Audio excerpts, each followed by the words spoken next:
Hello my dear students, welcome to my channel Dikshit sir. I am Suraj Dikshit and we are going to read about diffraction of light wave. ठीक है my dear students, तो diffraction of light wave में हम सबसे पहले देखते हैं कि what is diffraction. ठीक है, तो diffraction क्या होता है? इसमें bending of light होता है. क्या होता है? Bending of, ठीक है, bending of लाइट और किस चीज की बात कर रहे हैं?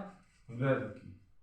ठीक है, देख रहा है इन अ मीडियम सराउंड मीडियम क्या होता है? बेंडिंग ऑफ लाइट जो होता है, ठीक है, उसे हम डिफ्रैक्शन कहते हैं. ठीक है, और इसकी जो थ्योरी थी माय डियर स्टूडेंट्स वो बहुत पहले आ चुकी थी. किससे पहले?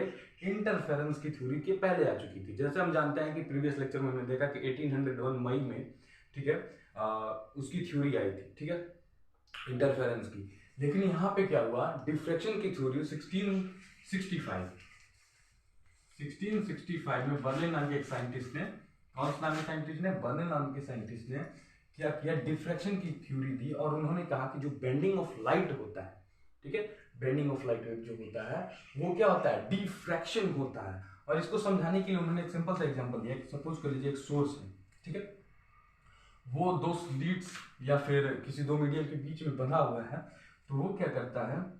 अपने आप को बैंड करता है.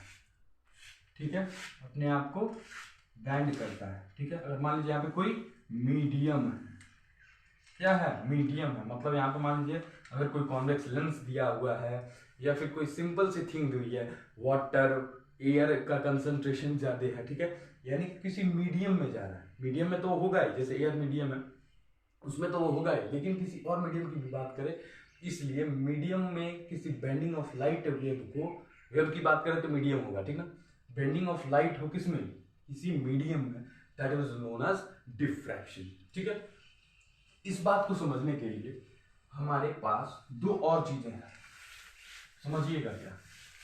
ठीक है, ये तो हमें पता चल गया कि बेंडिंग ऑफ लाइट होता है. फिर एक थ्योरी आई जिन्होंने बताया इसके टाइप्स क्या होते हैं, टाइप्स ऑफ डिफ्रैक्शन क्या होते हैं. तो my dear student, type of diffraction दो तरह के होते हैं, समझिएगा.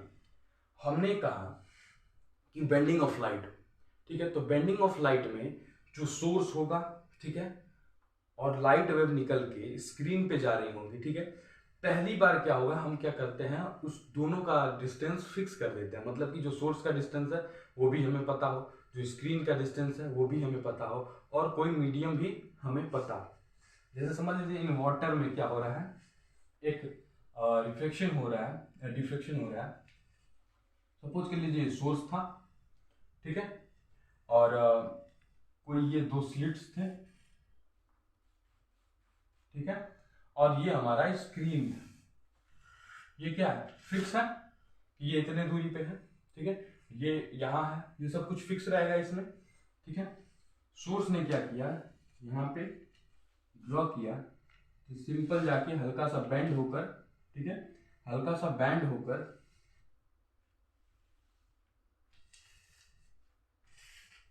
ये स्क्रीन पर पड़े. किस पर? स्क्रीन पे. ये क्या था? स्क्रीन था, कुछ ऐसा वो स्क्रीन था. ठीक है, तो इस चीज को कहेंगे फ्रेस्नेल. क्या कहेंगे माय डियर स्टूडेंट्स? फ्रेस्नेल. यानी कि यहां पे क्या हो रहा है? फ्रेस्नेल डिफ्रैक्शन हो रहा है. कौन सा डिफ्रैक्शन हो रहा है? फ्रेस्नेल डिफ्रैक्शन हो रहा है. और दूसरा कंडीशन क्या था कि अगर ये जो वैल्यूज हैं क्या हो, हमें पता ना हो, हमें ये वैल्यूज पता ना हो कि जो सोर्स है वो फिक्स है कि नहीं है, जो स्क्रीन है वो फिक्स है कि नहीं है. जैसे में मान लो इन्फिनिटी से, इसी इन्फिनिटी, ये इन्फिनिटी का साइन होता है, इन्फिनिटी से ये लाइट वेव जा रही है. ठीक है, इन्फिनिटी की बात हो रही है. ठीक है, यहां पे सपोज करना एक कॉन्वेक्स लेंस है, ठीक है, क्या होंगी? इस पे गिरेंगी, फिर क्या होगा? मान लीजिए ये इसका स्क्रीन है, ठीक है, ये क्या होगा? ये सपोज करना स्प्लिट था, ठीक है ना, इधर के दोनों के क्या किया, लाइट वेव को खत्म कर दिया, जो बीच में से जा रही है वही इस पे पड़ेंगी, ठीक है। ये दोनों स्प्लिट्स हो गए, ये हमारा लेंस हो गया, और इसके थ्रू क्या होगा, यहाँ पड़ेगा, बेंड होगा, बेंडिंग ऑफ लाइट वेव, ठीक है। यानी कि यहां पे जो हमारा क्या बनेगा, स्क्रीन पर इमेज बनेगा, स्क्रीन इमेज। यानी कि जो चीज इंफिनिटी पे थी वो हमें कहां दिखेगी, हमारे इमेज में दिखेगी, ठीक है। यानी कि इसमें जो हमारा वैल्यू था ये फिक्स नहीं था, और जब ये फिक्स नहीं है तो हम कैसे पता करेंगे कि स्क्रीन की वैल्यू कहाँ है, यानी कि कहाँ पे वो फिक्स किया गया। यानी कि इसमें जो होता है वो इनफाइनाइट होता है, क्या होता है, इनफाइनाइट होता है, इनफाइनाइट होता है, ठीक है। और इसीलिए इसको कहते हैं फ्रॉनहोफर।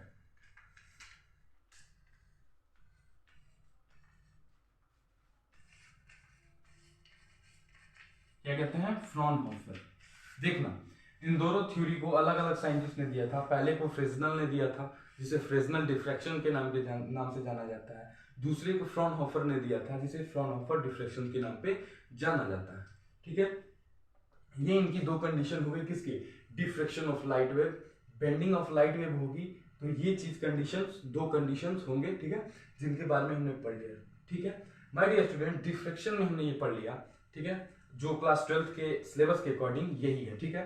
आगे इसी चीज को, फ्रेस्नेल को और फ्रॉनहोफर को आप बेसिक सेकेंड ईयर में पढ़ेंगे, ठीक है, एज अ चैप्टर। ये दोनों क्या होंगे, एज अ चैप्टर होंगे, इसलिए आपको ये बेसिक जो बताया वो क्लियर होना चाहिए, ठीक है। इस चीज को क्लियर करते हैं। और हमने कल इंटरफेरेंस की बात की थी, किस चीज की बात की थी, इंटरफेरेंस की। उस पर एक न्यूमेरिकल लगा लेते हैं, ठीक है। इंटरफेरेंस की हमने कल बात की थी मैक्सिमम और मिनिमम इंटेंसिटी की, ठीक है, यानी रिजल्टांट आर की बात की थी। तो उसमें हम क्या करते हैं, उनकी वैल्यूज को निकाल के देखते हैं। देखना, एक क्वेश्चन समझ लो। क्वेश्चन क्या है कि मान लो कि दो वैल्यूज दी हुई है, जैसे में 4i और i दी हुई है, ठीक है। हमें क्या करना है, इसकी इंटेंसिटी मैक्सिमम फाइंड करनी है, इसकी इंटेंसिटी मिनिमम फाइंड करनी है।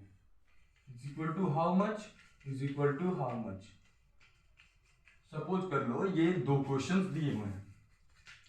ये क्वेश्चन 2019 में आया था, ठीक है, 2019 CBSE and ICSE they both, ठीक है, दोनों में आया था। तो समझ लेते हैं इस क्वेश्चन को, इसीलिए क्वेश्चन कॉमन है, इसलिए हमने बता रहे, ठीक है। इस क्वेश्चन को समझना, इसमें रिजल्टेंट इंटेंसिटी फाइंड करनी है at a maximum, at a minimum, ठीक है, दोनों पर।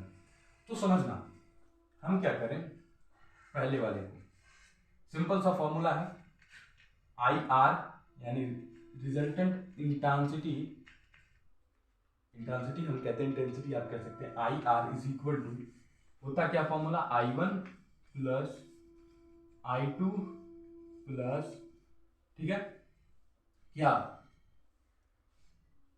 2 अंडर रूट I1 I2, ठीक है, I1 I2 और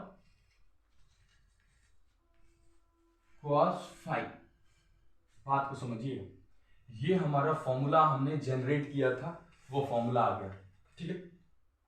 अब समझिएगा कि बात कर रहा है मैक्सिमम इंटेंसिटी की, तो मैक्सिमम cos फाइव की वैल्यू पे डिपेंड करेगा।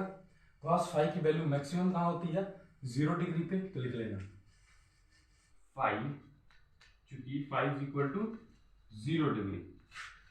किसके लिए, मैक्सिमम इंटेंसिटी की बात कर रहा है तब, ठीक है।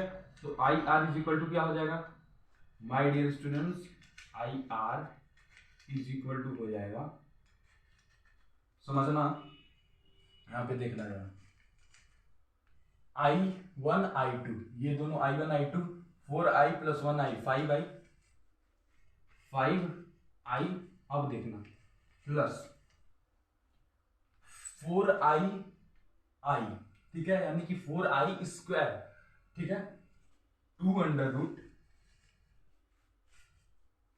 4i स्क्वायर cos 5, 0 1 1 का मल्टीप्लाई इतना ही आ गया, ठीक है। आप समझते हैं, आगे I R is equal to 5i, ये क्या हुआ 4i स्क्वायर है, ठीक है, बाहर निकालेंगे तो बचेगा 2i, 2i इंटू 2 यानी कि 4i, यानी कि 5i प्लस 4i, ठीक है, I R is equal to 4i 5i हो गया हमारा 9i, क्या हो गया 9i, ये हो गया आंसर। फॉर किसके लिए आई आर 9i किसके लिए आया है, मैक्सिमम इंटेंसिटी की बात करेंगे तब आएगा, ठीक है। अब हम क्या करते हैं मिनिमम इंटेंसिटी की बात करते हैं, ठीक है, बात करते हैं किसकी मिनिमम इंटेंसिटी की। हमारा जो मैक्सिमम आया पहला वो आया I R is equal to for the maximum intensity 9i, क्या आया 9i, ठीक है।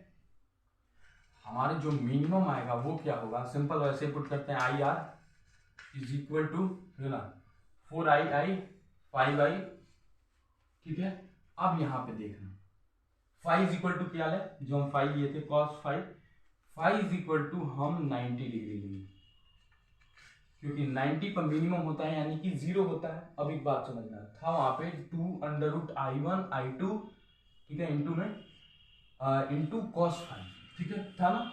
तो cos 5 की वैल्यू अगर 0 हो गई तो मल्टीप्लाई में जो वैल्यू थी वो भी 0 हो जाएगी, ठीक है। 2√i1 i2 भी 0 हो जाएगा, यानी कि उधर की जो टोटल वैल्यू होगी वो क्या हो जाएगी 0 हो जाएगी, यानी कि प्लस 0, ठीक है। उधर की वैल्यू 0 हो गई क्योंकि क्या 590 की वैल्यू जो होती है 0 होती है, cos 590 की वैल्यू, इसकी cos 590 की वैल्यू 0 होती है, देखना तब क्या हो जाएगा I R is equal to 5i, ये हमारे इंटेंसिटी का आंसर हो जाएगा माय डियर स्टूडेंट, ठीक है। यानी कि जो मैक्सिमम इंटेंसिटी था किसके लिए, इन दोनों वैल्यूज के लिए वो था 9i, और जो मिनिमम इंटेंसिटी था इन दोनों वैल्यूज के लिए वो था 5i, ठीक है। ये हमारा एक आंसर हो गया, और ये क्वेश्चन 2019 में पूछा गया था, और इसका एक पार्ट जो है 1.5 मार्क्स का एक पार्ट, यानी कि ये जो फर्स्ट है केवल मैक्सिमम पूछे बताएंगे तो 1.5 और ये बताएंगे तो 1.5, ठीक है। यानी कि टोटल 3 मार्क्स का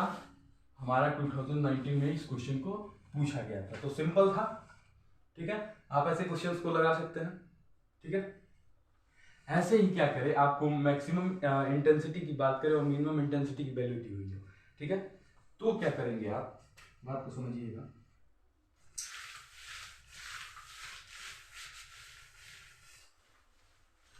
अगर क्या करें मान लीजिए रेशियो में करके दे दिया हो क्या 49:1, ठीक है, करके दे दिया 49:1, सपोज के लिए एक क्वेश्चन है, ठीक है।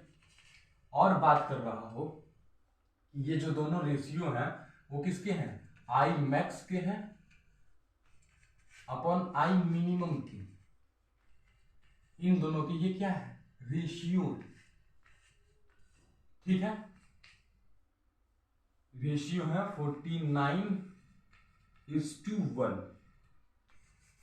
इसमें कहते हैं फाइंड द वैल्यू ऑफ क्या ए एंड बी की वैल्यू फाइंड करिए, ए प्लस बी की वैल्यू क्या होगी और ए माइनस बी की वैल्यू क्या होगी, ठीक है। तो इस चीज को समझना, I max is equal to क्या होता है, ठीक है, इस चीज की वैल्यू पूछी है, I max is equal to क्या होता है पहले देख लेते हैं, आई मैक्स, ठीक है, अपॉन आई मिनिमम, ठीक है। इन दोनों की जो वैल्यू होती है वो होती है ए प्लस बी का whole square upon A minus B का होल स्क्वायर, ठीक है। यानी कि ये जो हुआ A plus B is equal to क्या हो जाएगा 7 हो जाएगा, ए प्लस बी का होल स्क्वायर अगर करें तो ये आएगी, और 7 का स्क्वायर करें तो 49, ठीक है। उसी तरह इसकी जगह पे क्या हो जाएगा ए माइनस बी की जगह पे 1 हो जाएगा, ठीक है। यानी कि हमें ए प्लस बी और ए माइनस बी की वैल्यू पता चल गई। सिंपल क्वेश्चन पूछते हैं और ये आपको देके जाता 2 मार्क्स, सिंपल 2 मार्क्स देके जाता आपको, और था क्या कुछ नहीं, केवल आपको फॉर्मूला पता होना चाहिए, I max upon I minimum, intensity की बात हो तो होगी ए प्लस बी का whole square upon A minus B का होल स्क्वायर, ठीक है। अगर ये वीडियो आपको अच्छा लगा then please like share and subscribe my channel Dikshit sir. Next video में मिलते हैं, हम बात करेंगे उसमें रिजॉल्विंग पावर की। ठीक है, ये वीडियो खत्म हो चुका है। जय हिंद, जय भारत, धन्यवाद। ठीक है, स्क्रीन शॉट।